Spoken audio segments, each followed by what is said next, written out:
이렇게 해서 84명의 영향력이 그냥 그것으로 끝나는 것이 아니라 모든 백성에게까지 영향력이 미쳐 그들의 한마음을 통해서 결단해 나갔음을 성경은 우리에게 기록하고 있습니다. 성경을 살펴보기 전에 우리 이 시대의 흐름을 한번 살펴볼까요? 우리 아이들도 한번 생각해 보면 좋겠고 또 우리 이웃들, 형제 자매들의 모습도 한번 생각해 보시면 좋겠어요. 증후군을 통해서 6가지 증후군을 통해서 이 시대의 특징을 이야기하는데 크게 2가지만 제가 생각해 보려고 합니다. 그 중에 하나가 번아웃 증후군이라고 그래요. 번아웃 증후군. 극도의 피로와 무기력함을 느끼는 번아웃 증후군. 한번 주변을 생각해 보세요. 우리 자녀들을 생각해 보세요. 그 아이들의 모습이 어떠한가?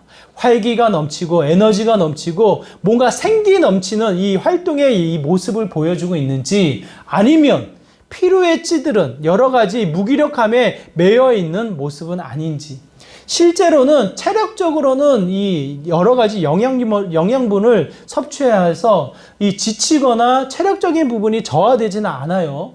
그럼에도 불구하고 아이들의 형태 또 우리들의 모습을 살펴보았을 때 현대인들의 모습이 어떻습니까? 상당히 지쳐있는 모습을 보게 됩니다. 특히 코로나19를 통해서 우리가 살펴볼 수 있는 것은 이 장기화로 인한 지쳐있는 마음, 풀리지 않는 경제, 풀리지 않는 이 수칙들이 인해서 이 상황으로 인해서 지쳐있는 모습들을 보게 되어져요.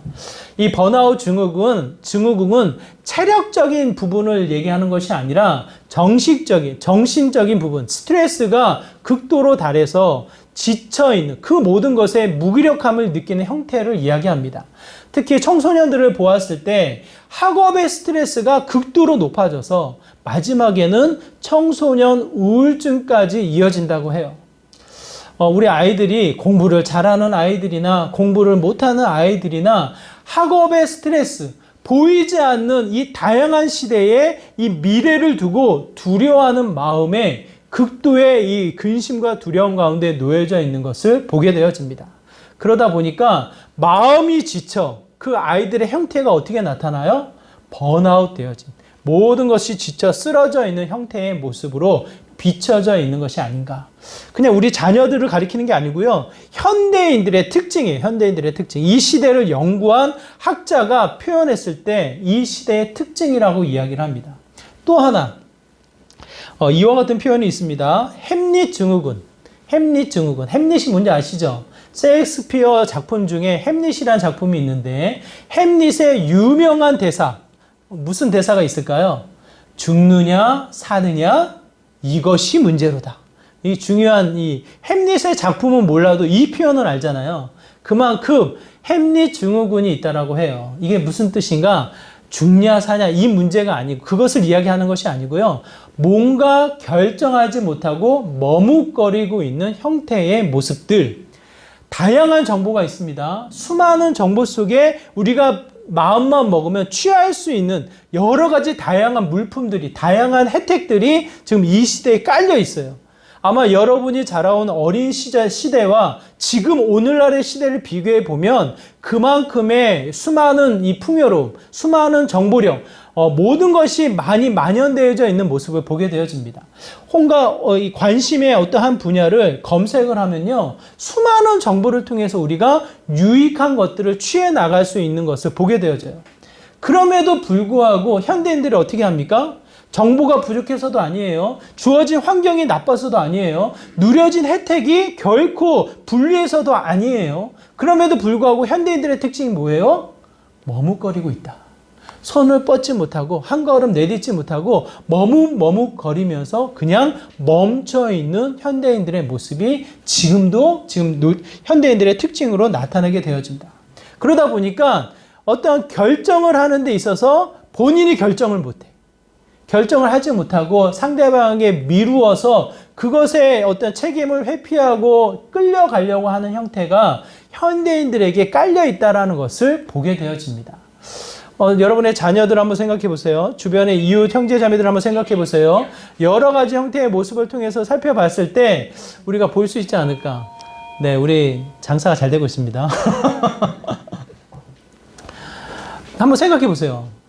저희 집안의 분위기만 그런 줄 알았는데 우리 청년들 이 지역의 특징으로만 그런 줄 알았는데 그렇지 않은 거예요. 현대인들의 특징이 그래요. 현대인들의 특징.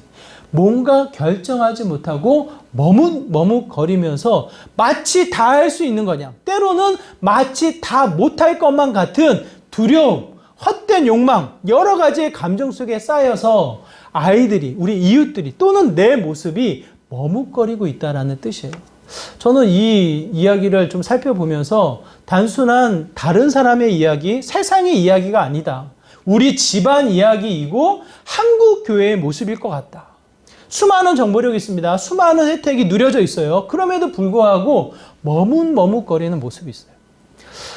성경에 이 모습을 어쩌면 이러한 식으로 표현하고 있지 않은가 싶어요. 요한계시록에 보면 7교회가 있는데 7교회의 특징들을 통해서 나열을 하면서 어쩌면 이 시대의 어떠한 약점, 이 시대의 단점을 지적해서 표현하고 있는 것이 아닌가 싶어요. 그 중에서도 라우디게아 교회의 모습이 그렇습니다. 요한계시록 3장 15절 16절에 보면 그 라우디 교회의 모습이 이와 같은데 우리 한번 같이 읽어볼까요? 요한계시록 3장 15절 16절의 말씀입니다. 우리 함께 읽겠습니다. 시작. 내가 내 행위를 아노니 네가 차지도 아니하고 뜨겁지근하지도 아니하도다. 내가 차든지 뜨겁든지 하기를 원하노라. 내가 이같이 미지근하여 뜨겁지도 아니하고 차지도 아니하니 내 입에서 너를 토하여 버리리라. 라우디게아 교회의 모습을 통해서 어쩌면 오늘날 우리의 한 모습, 우리 현대인들의 한국 교회의 모습, 그리스도인들의 모습을 정확히 지적해서 말씀하시는 것이 아닌가 싶어요. 저는 한번 여러분 기억해 보시기 바라요. 제가 라우디게아 지역을 방문했는데 그 지역은 물이 많아서 이 농작물, 이 열매를 맺는 올리브 농사를 풍요롭게 짓는 지역이에요. 지역에 농사가 잘 되니까 그 도시는 부유한 지역이겠죠. 나름대로 안정적이고 경제적인 활동이 원활히 진행되고 있는 곳이에요.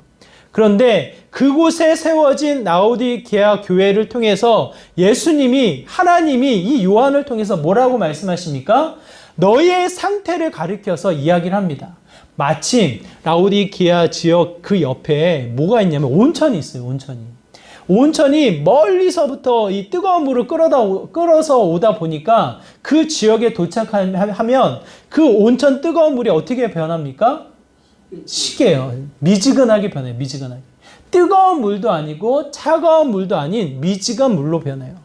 그냥 발을 담그고 몸을 씻기에는 너무 좋은데 그 물을 마실 경우에 이 미지근 물이 결코 마시기 좋지 않은 거예요. 특히 뜨거운 나라일수록, 중동 지역의 뜨거운 나라일수록 무슨 물을 마십니까? 뜨거운 나라일수록 시원한 물을 안 마셔요. 뜨거운 물을 마셔요. 왜냐하면 탈이 나니까. 뜨거운 물을 통해서 열을 이 속의 열을 따뜻하게 하고 보호하는 형태로 더운 나라일수록 차가운 물보다는 뜨거운 물을 마시게 되어져요. 그래서 손님으로 가게 되어지면 뜨거운 물을 대접하게 됩니다. 그런데 이런 문화 속에 라우디게아 지역의 그리스도인들, 예수님을 따르는 사람들에게 가르쳐서 뭐라고 말씀하십니까? 너희들의 상태가 뜨겁지도 않고 차지도 아니하니 내가 그것을 마셨을 때 어떻게 하겠냐? 지극히 그들이 알고 있는 문화, 그들의 습관을 가리켜서 말씀을 하세요. 너희들의 신앙, 너희들의 삶의 형태가 이와 같다. 그러니 다시 한번 그들에게 뭐라고 권합니까? 차갑게 예수님을 등지고 세상을 향하여서 그렇지 않죠. 도전받아 다시 한번 뜨거운 열정으로 주님 앞에 나아가도록 권하여 말씀하시는 것이 요한복음 3장 15절 16절의 말씀이에요. 라우디게아 교회를 향한. 어쩌면 이 지역의 특징만이 아니라 우리의 삶의 모습만이 아니라 이 신약의 모습만이 아니라 오늘 우리에게 주시는 동일한 말씀이 아닌가라는 생각이 듭니다. 오늘 본문은 무슨 말씀이냐면 그들의 상태가 멈춰 있는 것이 아니라 무엇을 합니까? 인을 치겠다라는 거예요. 인을. 38절에 보니까 온 이스라엘 백성이 하나님 앞에 나아가 인봉하고 인을 치겠다라는 뜻이에요. 그 말은 내 마음의 신앙으로 멈춰 있는 것이 아니라 내 주머니에서 무엇을 꺼내요? 인감 도장을 꺼내서 내가 도장을 찍겠노라. 내 마음의 결단을 하겠노라. 내 마음의 믿음의 신앙으로만 멈추는 것이 아니라 너희 모든 사람이 알도록, 내 이웃이 알도록 내 신앙의 결단을 하겠노라 라는 이 신앙을 뒤집어 꺼내놓고 다시 한번 하나님 앞에 결단해 나가는 믿음의 모습을 보여주고 있습니다. 인치다라는 그 표현은 그들의 삶 가운데 도장을 찍다예요. 서명을 하다예요. 인감을 찍다라는 표현으로 우리가 같이 생각할 수가 있겠어요. 인감은 언제 찍습니까? 내 마음을 담아 내가 그 일에 확신하고 책임을 지겠노라라고 약속할 때 도장을 꺼내서 우리가 찍잖아요. 마치 그와 같이 우리의 삶 가운데 내 신앙의 인을 치겠노라고, 내 신앙의 결단을 하겠노라고 오늘 본문은 우리에게 권하여 말씀해 주고 있습니다. 한번 생각해 보세요. 아브라함을 통해서, 다윗을 통해서 하나님께서 하나님 나라를 세우셨어요. 처음에 하나님 나라를 세우시고 그것이 완전하지 않고 온전한 모습으로 가지 않으니까 그 나라가 멸절하게 되어지고 그 이스라엘 백성이 뿔뿔이 흩어져 포로가 되어집니다. 그것으로 끝나는 것이 아니라 다시 그들을 귀환하여 하나님 나라를 세워나가는 두 번째의 모습이에요. 회복기예요, 회복기. 이 길을 접어들면서 이스라엘 백성들에게 하나님이 요구하시는 것, 하나님 앞에 예배를 드려 나가는 이스라엘 백성이 자발적으로 하나님 앞에 하는 행동 무엇입니까? 그들의 신앙, 그들의 마음의 결단을 인을 통해서 다시 한번 드러내고 증명하며 하나님 앞에 나아가는 모습을 보여주고 있다는 뜻이에요. 여러분 한번 가만히 생각해 보세요. 답하지 않으셔도 돼요. 여러분의 생각으로 집에 가셔서도 곰곰이 한번 생각해 보세요. 루터를 통해서 독일에서 종교개혁이 일어났어요. 독일에서 종교개혁이 일어나자 프랑스, 스위스에서 그 영향을 그대로 받아요. 그리고 나서 이 신앙의 이 결론, 신앙 고백을 작성한 것이 영국이고, 영국의 핍박을 피해서 그 신앙인들이 나갔던 곳이 미국이에요, 미국. 독일로부터 프랑스, 스위스, 더 나아가 영국과 미국. 그들이 가지고 있는 신앙이 오늘날의 모습으로 어떻게 비춰집니까? 오늘날의 모습. 그 개혁주의가, 그때 세워졌던 교회가 오늘날 어떻게 비춰지고 있냐고 한번 생각해 보세요, 여러분. 유럽 교회가 무너져요. 유럽 교회가 팔려나가요. 미국에 그 영향을 주었던 수많은 교회들이 점점점 문을 닫아요. 그야말로 그 유명세를 탔던 교회들이 팔려나가는 형태가 미국에서도 벌어지게 되어 있어요. 벌어지고 있어요, 지금도. 그 상태를 보았을 때 참 많은 고민이 들어요. 말씀의 영향력이 없나? 하나님은 왜 그 교회를 지키지 아니하시고 그냥 내버려 두시지? 그냥 팔려나가게 하시지? 왜 그렇지? 종교개혁의 그 가치가 오늘날에는 아무런 영향력이 없나? 참 많은 생각을 하게 되어져요. 한 사람이 외칩니다. 선포하는 개혁주의냐, 실천하는 개혁주의냐. 여러분 생각해 보세요. 선포하는 개혁주의냐, 실천하는 개혁주의냐. 저는 이 안에 많은 생각의 거리, 많은 생각의 답이 이 안에 있다고 저는 생각을 해요. 저도 개혁주의를 했고 우리 합동신학대학원에서는 지극히 15세기, 16세기의 바른 신학을 추구하면서 개혁, 우리의 삶의 개혁, 말씀을 통한 온전한 삶이 이 권위가 세워지도록 정말 바른 신앙에 강조점을 두고 신학을 공부하고 또한 그 영향을 받으며 이 세움을 얻는 위치에 있습니다. 그런데 여기에서 한 가지 질문이 들어요. 선포하는 개혁주의냐, 실천하는 개혁주의냐.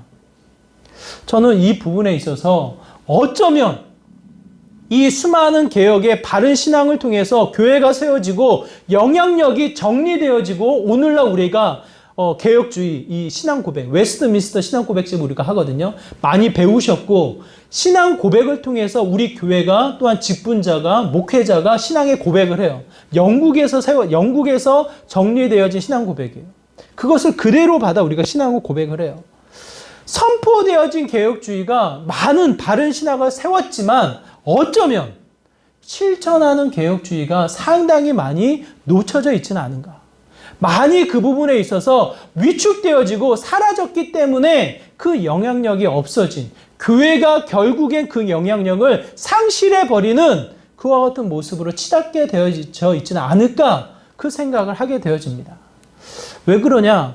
수많은 유럽의 교회들이 그렇고요. 오늘날 이 교회가 다시 한번 생각해 본다면 이 바른 신학을 가지고 바르게 살아가는 형태의 이 몸부림, 그 싸움이 상당히 위축되어져 있는 모습이 아닌가라는 생각이 들어요.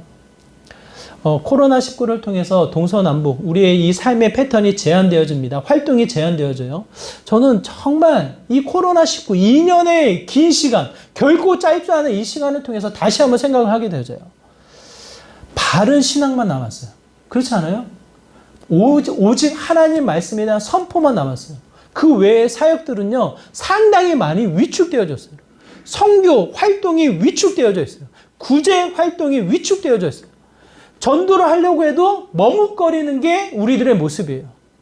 제가 엘리베이터를 타고 올라가다가 감히 어른한테는 말을 못하겠고 애들, 꼬맹이들이 너무 예쁘게 막 장난을 치면서 같이 엘리베이터를 타면 이 한 공간에 정말 이 마음이 울컥울컥해요. 이 마음의 소리가 목청까지 올라와요.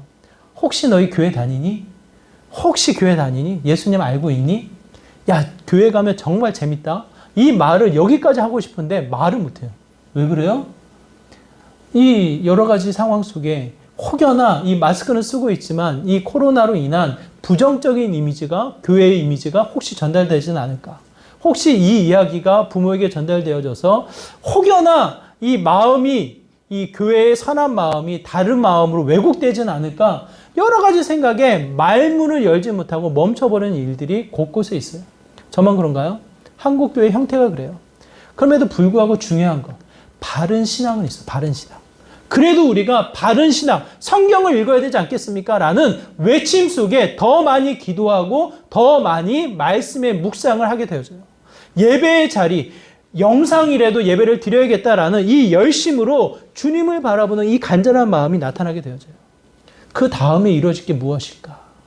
생각해 보면 다시 한번 실천하는 개혁주의가 필요하지 않을까라는 생각이 듭니다. 오늘 본문은 그거예요. 하나님 앞에 감동으로 하나님의 은혜 앞으로 나와 제사하고 그 말씀에 귀를 기울여 하나님 앞에 제사를 드리는 그 자리 앞에 그 이스라엘 백성이 머물러 있지 않은 거예요. 그냥 그 자리에 멈춰 있지 않은 거예요. 더 나아가 인을 쳐 마음의 신앙에 결단을 하여 그들의 삶 가운데 더 한 걸음 주님 앞에 나아가는 믿음의 모습을 우리에게 보여주고 있습니다.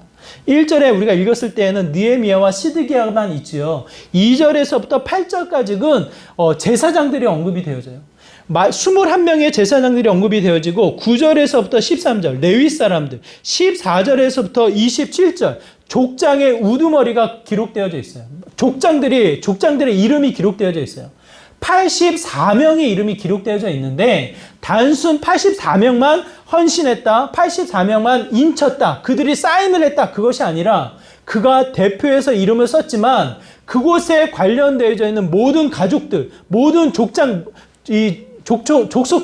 그 모든 이스라엘 백성들이 참여하여 하나님 앞에 인치고 하나님의 말씀대로 살아가고자 다짐하였다라고 성경은 우리에게 기록되어져 있습니다. 오늘 라우디게아 교회를 통해서 하나님이 주신 말씀, 어쩌면 이 모습이 아닐까요? 정말 그대로 있을래? 뜨겁지도 차지도 않은 그 상태에 머뭇머뭇거리면서 세상의 영향력 아래 그냥 세상이 주는 영향 속에 멈춰있는 모습으로 그냥 있을래? 어떤 그런 외침이 아니라 다시 한번 우리의 마음속을 끌어당기는, 정말 그 마음속에 확신이 있다면, 하나님에 대한 믿음이 있다면 그 믿음을 가지고 한 걸음 더 나아가도록 우리에게 권하여 말씀하시는 장면이 아닌가 싶어요. 저는 여러분에게 외치고 싶습니다. 여러분의 주머니에 있는 인감을 꺼내요. 서명을 꺼내요. 여러분의 가치를 꺼내요. 인을 쳐. 신앙의 인을 치고 신앙의 결단을 하고 주님 앞에 나아가는 믿음의 삶의 모습이 되었으면 좋겠어요. 우리의 삶이 어쩌면 그것을 통해서 하나님의 역사를 경험하는 믿음의 귀한 자리가 되지 않을까 싶습니다. 여기서 중요한 거, 선포하는 개혁주의가 아니라 실천하는 개혁주의라고 말씀드렸거든요. 아주 구체적인 그들의 결단을 고백하고 있습니다.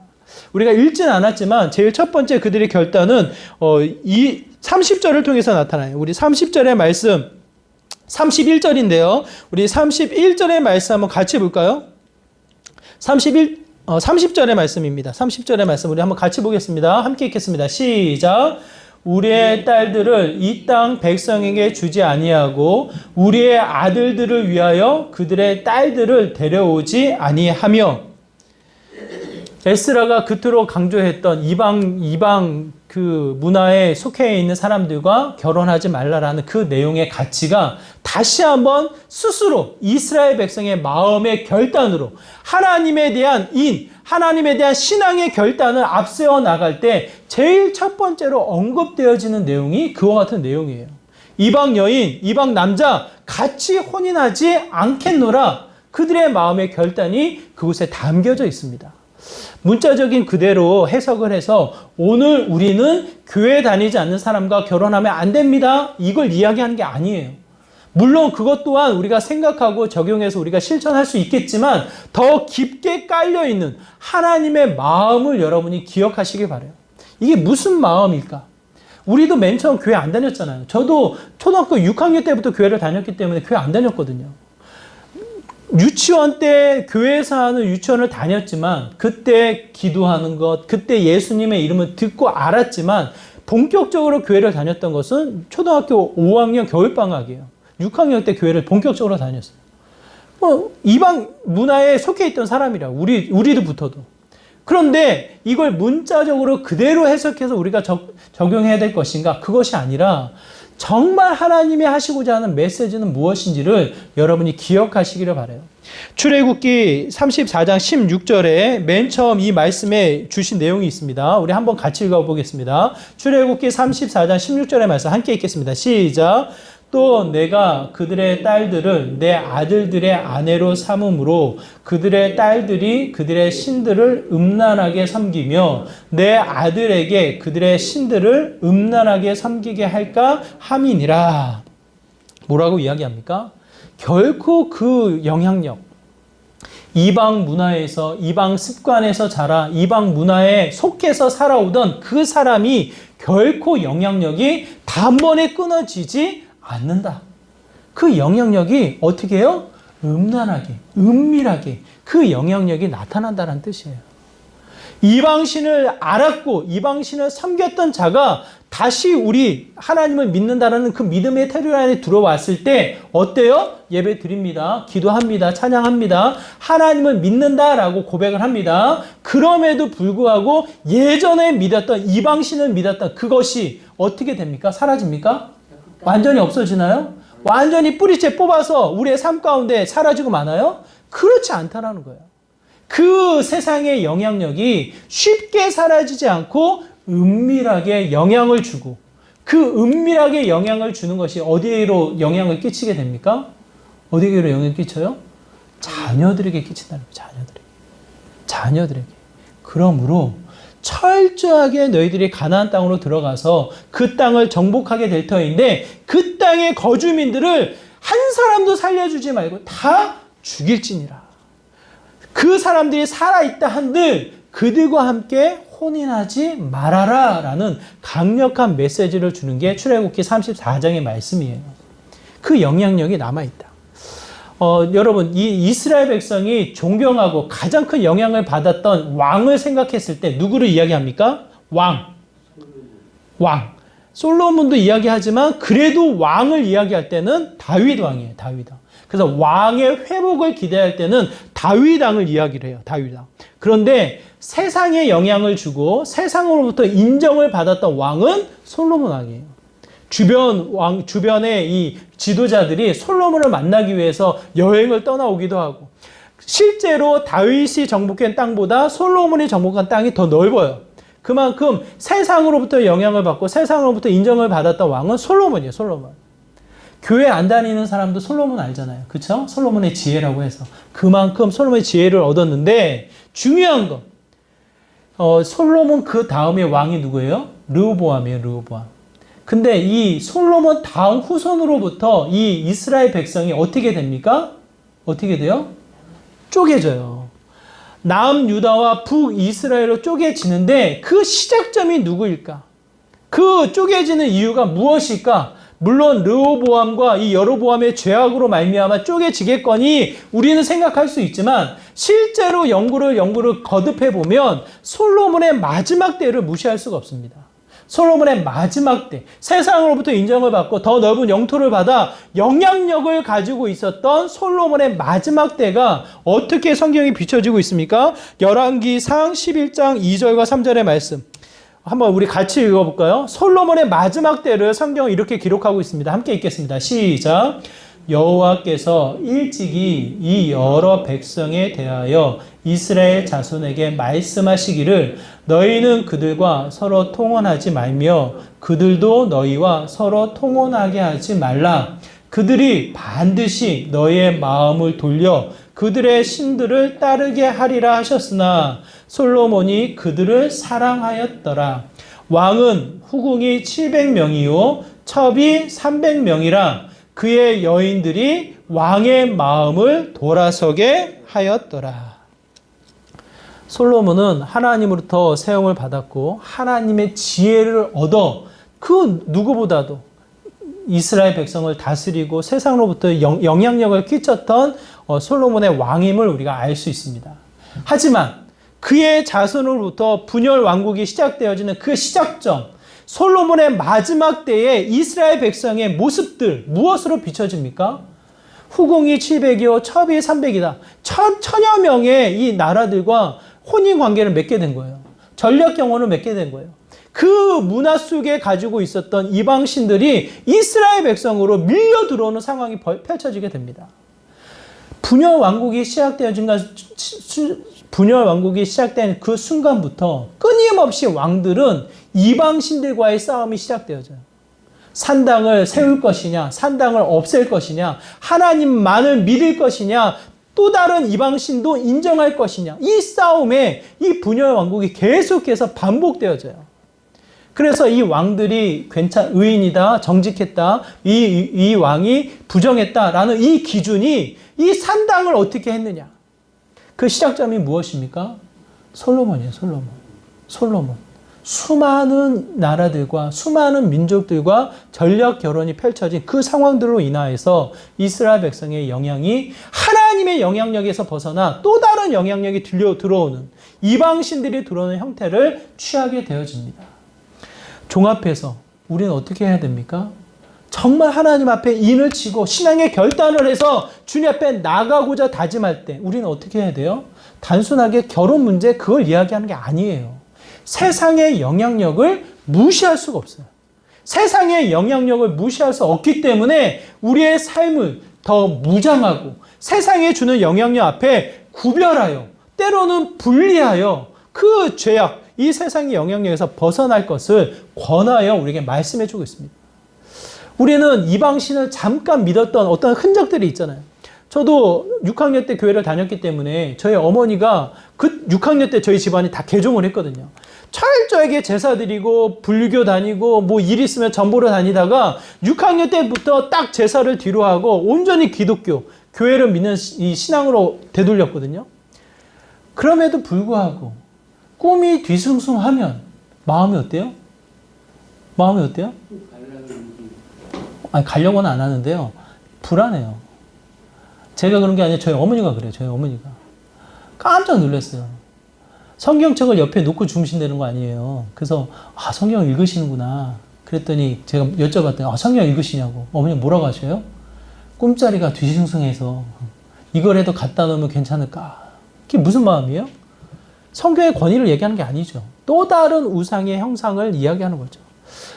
이방신을 섬겼던 그 잔재들이 쉽게 사라지지가 않아요. 이 세상이 주는 영향력이 쉽게 우리가 벗어나지가 않아요. 그래서 성경에서 이야기하기를 또 다른 한 그룹을 이야기합니다. 우리 아까 읽었던 28절에 보니까 빨간 글씨의 사람들이 이야기하는데 한번 제가 읽어드릴게요. 하나님의 율법을 준행하는 모든 자. 마치 유대인들을 포함해서 이야기하는 것 같죠. 그 앞부분의 설명을 보세요. 이방 사람과 절교하고 하나님의 율법을 준행하는 모든 자. 이미 84명의 영향력 아래 그 가문들, 그 족장들, 그리고 그 안에 제사장과 레위 사람들과 문지기와 노래하는 자들과 느디닌 사람들까지 다 언급하고 있어요. 그리고 나서 또 이야기하는 게 이방 사람들과 절교한 사람들, 그들 중에서 말씀을 따라 준행하는 사람들을 가리켜서 이야기를 해요. 누구를 이야기할까요? 누구를 가리킬까요? 이 부분을 연구하다 보면 유대인을 이야기하는 것이 아니라 이방 사람들을 언급하는 것이 아닌가 싶어요. 포로로 귀환했을 때 같이 왔던 이방 사람들, 유대인이 아닌 또 다른 사람들, 그 사람들이 어떻게 해요? 이방 사람들과 철저하게 분리돼요. 하나의 가문이 빠져나온다는 것은요, 생명을 두고 나오는 거예요, 생명을. 그 당시는 그 가문, 족속, 그 나라가 이 생명을 보호해주는 군사고 보호망이었기 때문에 그것을 빠져나온다는 것은 모든 생명, 그리고 본인이 유업으로 받을 수 있는 모든 경제적인 가치 다 내려놓고 유대인에 속한다는 뜻이에요. 그만큼 분리되어져, 이방 사람들과 분리되어져 철저하게 하나님의 말씀을 준행하는 자들, 그것을 가리켜서 이야기를 합니다. 단순하게 교회 다니는 사람과 결혼해야지 그것뿐만 아니라 그것 또한 우리가 고민하고 정말 기도해야 돼요. 정말 믿음의 사람과 결혼해서 그 신앙이 더 깊어지고 넓어지고 두터워질 수 있도록 여러분 기도하시길 바라요. 그 기도와 함께 또 하나 우리가 기억해야 될 것은 세상의 영향력이 결코 여러분을 가만히 내버려 두지 않는다라는 것. 예전의 옛 모습이, 제 자신의 옛 모습이, 지금의 현 시대의 흐름이 머뭇머뭇거리게 하는 형태로 계속해서 우리를 위축하고 작게 만들게 한다라는 뜻이에요. 예전의 여러 가지 모습들이. 그런데 여러분, 그것은 하나님이 원하시는 모습이 아니에요. 하나님의 역사, 하나님의 일하심을 온전히 누릴 수 있는 삶의 모습이 아니에요. 방해되는 모습이에요. 그래서 또 하나 이야기하기를 31절의 말씀이에요. 우리 31절의 말씀 같이 읽겠습니다. 함께 읽겠습니다. 시작.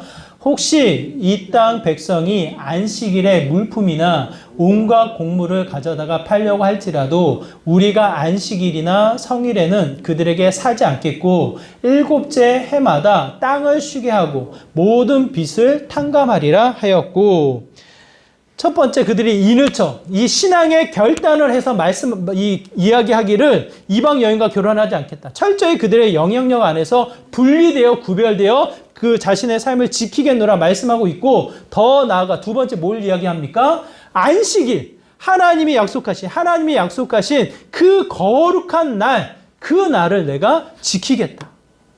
그걸 대표적으로 무엇을 얘기하냐면 이 사람이 모인 곳에 무엇이 벌어집니까? 안식일에는 흩어져 있는 이스라엘 백성이 모이는 거예요. 성전에 와서 제사를 드리고 성전에 와서 하나님 앞에 이 임재, 하나님의 영광을 누리는 자리에 한 자리로 모이게 되어지니까 사람이 모여요. 사람이 모이는 자리에 반드시 무엇이 벌어집니까? 시장이 벌어져요. 시장이. 장이 서요. 장이. 그럼 우리 세상의 원리는 마찬가지예요. 성벽이 없을 때에는 누가 와요? 성벽이 없을 때에는 이방 사람들이 찾아와서 장을 벌려요. 왜? 사람들이 있으니까. 그 사람들을 통해서 경제 활동을 해야 하니까 자연스럽게 이 장이 세워져요. 이왕이면 장 보러 가는 거죠. 교회 와서 예배를 드리고 집에 갈 때 마트에 들려서 장 보고 가는 형태. 나빠요, 좋아요? 나쁘지 않아요. 괜찮잖아요. 이왕 나왔을 때 예배 드리고 집안에 필요한 걸 사서 가면 얼마나 좋아. 이와 같은 형태의 모습이 이 구약에도 펼쳐져 있는 거예요. 근데 이것을 하지 않겠다, 이것을 하지 않겠다. 유대인들은 팔지도 않을 것이고, 만약 파는 물건이 있어도 사지 않겠노라. 이방인들이 이 시장을 포기할까요? 그렇잖아요. 성벽이 세워져 있어도 이방인들이 찾아와서 장을 벌립니다. 시장이 열렸을 때 여러분의 눈을 현혹해요. 여러분 텔레비전 보다가 홈쇼핑을 보죠. 아무것도 나에게 필요가 없는데도 불구하고, 당장 필요 없는데도 불구하고 홈쇼핑을 보고 있으면 어떻게 되어져요? 이거 사놓을까? 이거 나중에 필요하지 않을까? 그래서 구매하게 돼요. 충동 구매를 하게 되어져요. 왜? 우리의 눈을 현혹해서 반드시 그 사람들은 그 물건을 팔고자 하는 목적으로 찾아오기 때문에. 그만큼 그 시장이 열리는 상황 속에 그들의 결단은 무엇으로 나타납니까? 절대로 내가 이것을 팔지도 않고 사지도 않겠다. 무슨 의미예요? 한번 제가 질문을 드릴게요. 주일날 초대교회, 우리나라 처음 시작할 때 70년, 80년 때 교회가 그렇게 했었어요. 실제로. 주일날에는 절대로 돈을 쓰지 마십시오. 만약 그렇게 한다면 그 말씀대로 우리가 따라 그 말씀대로 주일에는 돈을 안 써야지라고 결단을 한다면 여러분 어떻게 하겠어요? 어떻게 하시겠어요? 안 쓰는데 어떻게 하시겠냐고. 안 쓰는 것뿐만 아니라 어떻게 해야 돼요? 주일을 준비해야 돼요. 그렇잖아요. 주일을 준비를 해야 돼요. 먹어야 될 거 미리 사놔야 되고, 우리 아이들을 위해서 간식을 사거나 아이들을 위해서 선물을 주려고 할 때도 미리 사놔야 되고, 오로지 주일은 어떻게 한다?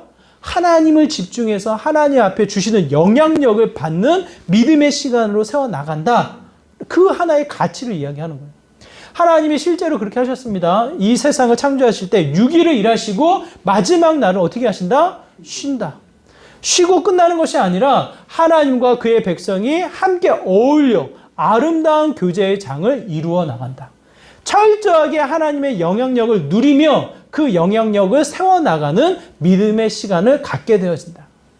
이것은 무엇을 의미하냐면 집중을 한다는 뜻이에요. 집중. 하나님의 영향을 온전히 받아 6일을 살아남을 수 있는 힘을 다시 한번 키워나가는 시간을 갖게 되어진다는 뜻입니다.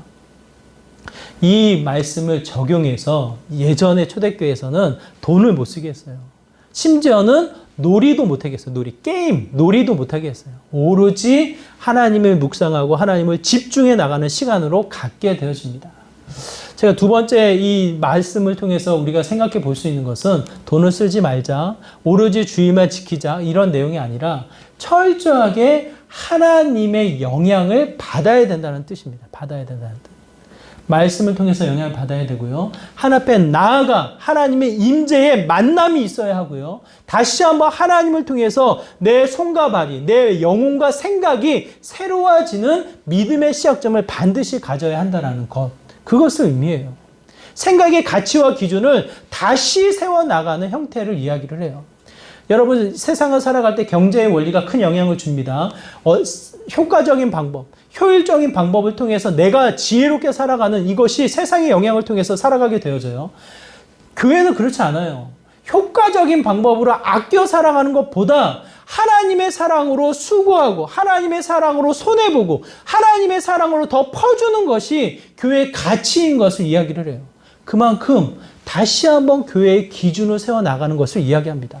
여기 뒷부분에 이야기하고 있잖아요. 32절 후반부에 뭐라고 이야기합니까? 안식일만 이야기하는 것이 아니라 안식년도 이야기를 하고 있어요. 그 빚을 탕감해줘라. 그게 말이 됩니까? 말이 돼요, 여러분? 시간이 지나 7년이 되고 시간이 지나 희년이 되고 49년이 지나면 그 빚을 탕감해줘라. 말이 됩니까? 속이 억울하죠. 답답하죠. 세상의 원리로는 그 가치를 다 감당해 나갈 수가 없어요. 하지만 안식일을 지켜 안식년에 임하고 안식년을 지켜 희년에 도달하면 그 하나님의 영향력 아래 너의 믿음의 삶을 살아가도록 하라라는 구체적인 하나님의 적용점을 우리에게 말씀해 주고 있어요. 그렇게 되면 하나님이 주신 열매를 누리게 되어진다. 땅을 쉬게 하고 또한 희년을 통해서 빚진 자들을 탕감해 주면 하나님의 사랑, 하나님의 가치를 드러내는 삶이 된다라는 것을 이야기합니다. 이 말씀대로 살아가겠노라 이스라엘 백성이 다짐을 하고 있고요. 마지막 32절에서부터 39절 짧게 전달해요. 32절에서 39절은 헌물, 헌금을 드리게끔 되어 있어요. 성전세, 그리고 본인이 얻어낸 첫 소산, 첫 가축 하나님 앞에 제사로 드리고 더 나아가 레위인을 위한 11조.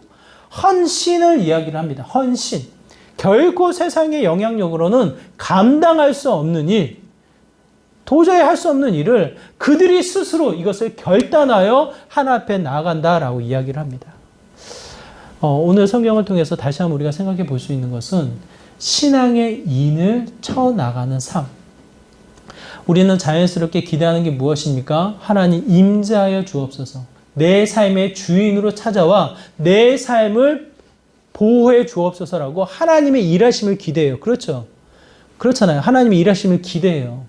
하나님의 일하심이 언제 시작되어지는지 여러분 기억하세요. 하나님의 일하심은 내가 한 걸음 주님 앞에 나아갈 때, 내가 주님 앞에 손을 내밀어 주님을 붙잡으려고 할 때, 하나님은 우리의 최소한의 실천, 최소한의 수고를 붙잡고 하나님의 역사를 이루시는 분이 여호와 하나님이십니다. 제가 자주 말씀드리잖아요. 홍해를 걸을 때는 마른 땅을 보이게 하시고 걷게 하셨어요. 왜? 하나님 모르니까. 그냥 단순하게 하나님을 믿고 따르는 그 순간이기 때문에 마른 땅을 보게 하시고 걷게 하셨어요. 요단강을 건너실 때는 어떻게 하셔요? 요단강을 건너게 하실 때는. 가나안으로 들어가는 요단강 건너게 하실 때는 범람하는 물을 보게 하셔요. 범람하는 물. 이미 40년을 통해서 하나님이 어떠한 분이신지를 알게 하셨기 때문에, 하나님이 누구신지를 가르쳐 주셨기 때문에 그 순간만큼은 범람하는 물결 속에 하나님이 건너라고 하셔요. 그들이 이 범람하는 물결을 보고 두려워했다면, 범람하는 물을 보고 근심하고 염려하고 이 마음의 주춤거림으로 머뭇거렸다면 그 이스라엘 백성이 가나안 땅 들어갈 수 있었을까요? 그렇지 않잖아요. 그들이 어떻게 합니까? 그의 말씀을 믿고 그의 말씀 따라 살아가고자 맨 앞에 있는 제사장이 발을 내디뎌 그 범람하는 물에 발을 담그니 그 요단강이 어떻게 되어집니까? 쪼개지고 갈라지고 마른 땅이 나오게 되어지잖아요. 하나님은 우리에게 한 걸음 나아가는 믿음의 결단, 하나님으로부터 내가 다시 한번 이 신앙을 숨겨놓는 것이 아니라 결단하라고 끄집어 나가 하나님을 따라 살아가는 삶으로 나아가려고 할 때 다시 한번 하나님의 역사를 우리가 허락하시는 것이 아닌가 싶습니다. 선포하는 개혁주의가 아니라 실천하는 개혁주의예요. 내 신앙에 인을 쳐 내 이마에 이 말씀을 새겨 넣어 그 말씀을 증거하는 삶으로 나아가는 믿음의 삶을 이야기합니다. 자, 우리 친구들에게, 우리 이웃들에게, 우리 형제 자매들에게 신앙을 드러내는 게 이 편할까요? 어려울까요? 예? 한번 생각해 보세요. 어떤 게 더 쉬울 것 같아요? 그냥 나만 잘 믿으면 쉬워, 솔직히. 그렇잖아요. 나만 예배 안 빠지고, 나만 교회 잘 다니고, 나만 성경 읽고, 성경 나만 읽고 그대로 적용해 살아가면 쉬운 거 아니에요? 누구에게 이것을 드러내는 거 굉장히 어려워요, 사실은. 설명해야 되고요. 그 사람이 다른 신앙을 가지고 있으면 또 토론해야 되고요. 내가 가지고 있는 가치를 가르쳐 주기 위해서 애를 써야 하고요. 그 말이 나간과 동시에 내 삶에 제한이 찾아오는 것을 느끼게 될 거리 아마. 굉장히 불편해져요. 그럼에도 불구하고 이스라엘 백성은 어떻게 합니까? 인을 쳐. 내 마음의 신앙의 결단을 내려 다시는 내가 그렇게 하지 않겠다. 세상의 영향력 무시하지 않고 그 세상의 영향력을 차단하여 다시 한번 내가 무장하는 시간을 가져야 할 것이며 철저하게 안식년, 하나님의 기준을 우선하여 그 영향력 안에 머물겠노라. 내 삶을 작은 헌신이라도 드려 주님 앞에 나아가는 믿음의 삶이 되겠노라 결단하여 하나님 앞에 이야기하고 있습니다. 그 결단이 다시 한번 회복을 일으키는 놀라운 역사로 나타나게 되어집니다. 우리의 삶이 정말 나만의 신앙, 내 입술의 신앙으로만 끝나지 않기를 바라요. 정말 이 개혁주의의 영향력이요, 내 삶을 변화시켜 내 일상으로 열매를 맺고 더 나아가 이 어두운 세상에 빛으로 드러나는 믿음의 삶이 되기를 간절히 소망합니다. 그 시작점 여러분의 결단이에요. 그냥 가만히 있어서 위축되고 머물러 있는 것으로 되지 않아요. 세상의 영향력은 주춤거리는 거예요. 결단하지 못하고 멈춰버리게 만드는 햄릿 증후군과 같은 그 자리에 머뭇거리는 형태로 머물게 되어져요. 근데 하나님은 그렇게 이야기하지 않으셔요. 인치고 결단하여 나아가라. 그 자리에 다시 한번 말씀의 적용점으로 나아갈 것을 성경 우리에게 말씀해 주고 있습니다. 여러분의 일상을 통해 다시 한번 말씀의 인을 치시고 신앙의 인을 치시고 우리의 결단을 통해 다시 한번 하나님 말씀의 열매를 맺어 나가는 믿음의 귀한 삶이 되시기를 바라요. 세상의 영향력을 차단하시고 하나님의 영향력을 통해서 그 가치의 기준을 세우시고 여러분의 수고, 여러분의 섬김, 여러분의 헌신 아까워하지 마세요. 그걸 통해서 하나님은 일하십니다. 그걸 통해서 하나님은 놀라운 역사를 펼치십니다. 그래서 다시금 하나님 나라의 영광이 드러나는 믿음의 복된 삶 되시기를 주님의 이름으로 축원합니다. 우리 말씀을 기억하면서 함께 기도하기 원합니다. 하나님, 이 세상의 영향력에서 벗어나 다시 한번 하나님을 향한 말씀의 결단, 신앙의 인을 쳐나가는 믿음의 삶이 되기 소망합니다. 안식일을 통해서 하나님의 말씀의 기준을 세우게 하여 주시고 헌신을 아까워하지 않게 하여 주시고 다시 한번 작은 헌신이라도 하나님의 열매를 맺어 나가는 믿음의 귀한 삶이 되게 하여 주시옵소서라고 내 신앙의 인을 치기를 간절히 소망하는 마음으로 하나님 앞에 결단함으로 다시 한번 이 시간 우리의 삶의 일상을 두고 기도하며 나가도록 하겠습니다. 함께 기도하겠습니다. 하나님, 우리의 삶을 드려 주님 앞에 기도합니다. 우리의 삶이 세상의 영향력 안에서 주춤거리고 머뭇거리는 것이 아니라 단순하게 하나님을 입으로만 고백하는 것이 아니라 내 삶의 실천으로 하나님의 말씀을, 하나님의 그 교리를 증거해 나가는 믿음의 삶이 되기를 소망합니다. 다시 한번 우리의 일상이 말씀의 열매를 맺는 삶이 되길 소망합니다. 이 세상의 영향력을 차단케 하여 주시고 하나님의 말씀의 가치를 바로 세워 그 가치를 따라 살아가는 믿음의 삶이 되게 하여 주시고 내 헌신이 정말 아까움이 아니라 주님 앞에 드림으로 나아갈 때 주님이 그것을 통해서 역사하셨던 것처럼 작은 소녀의 오병이어를 통해서 수많은 사람들을 먹이는 역사를 이루었던 것처럼 하나님의 일하심이 증거되어지는 믿음의 삶이 되길 소망합니다. 우리의 일상을 들어 사용하여 주시고 우리의 헌신을 주님 기뻐 받아주시고 다시 한번 주님의 가치가 우리의 일상 가운데 기준으로 세워져 나가는 거룩한 날, 거룩한 안식일이 될 수 있도록 하나님 은혜 더하여 주시옵소서. 주님.